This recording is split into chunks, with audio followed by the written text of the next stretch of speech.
Kick-ass facts, more unsolved mysteries. Pew, pew, pew, pew. Is this ever going to get old? No. No, it's not. Flight 19 was the designation of a group of 5 TBM Avenger bombers that disappeared over the Bermuda Triangle on December 5th, 1945, after losing contact during a U.S. Navy overwater navigation training flight. That is a fucking mouthful. All 14 naval aviators on the flight were lost, as were the 13 crew members of a rescue mission.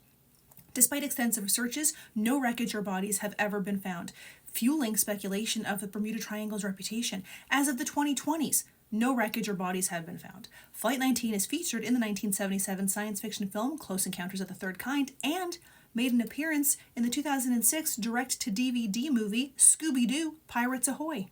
In 1978, Australian pilot Frederick Valentich vanished while flying over the Bass Strait in a small aircraft. He reported seeing an unidentified flying object before communication was lost, and neither he nor his plane were ever found. He radioed Melbourne Flight Service at 7:06 p.m. to report that an unidentified aircraft was following him at 4,500 feet. He was told there was no known traffic at that level. He said he could see a large unknown aircraft which appeared to be illuminated by 4 bright landing lights. He was unable to confirm its type, but said it had passed at about 1,000 feet overhead and was moving at high speed. He then reported that the aircraft was approaching him from the east and said the other pilot might be purposely toying with him. He said the aircraft was orbiting above him and that had a shiny metal surface and a green light on it, because green always equals aliens. Valentich further reported that he was experiencing engine problems. Asked to identify the aircraft, he radioed, "It's not an aircraft." His transmission was then interrupted by unidentified noise described as metallic scraping sounds before all contact was lost. A sea and air search was undertaken that yielded no results.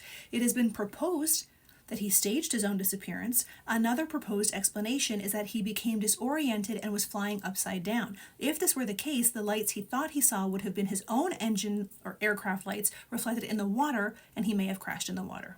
The Hesdalen lights are unidentified lights that have been observed in a 12-kilometer long, 7.5-mile stretch of the Hesdalen Valley in rural central Norway periodically since at least the 1930s.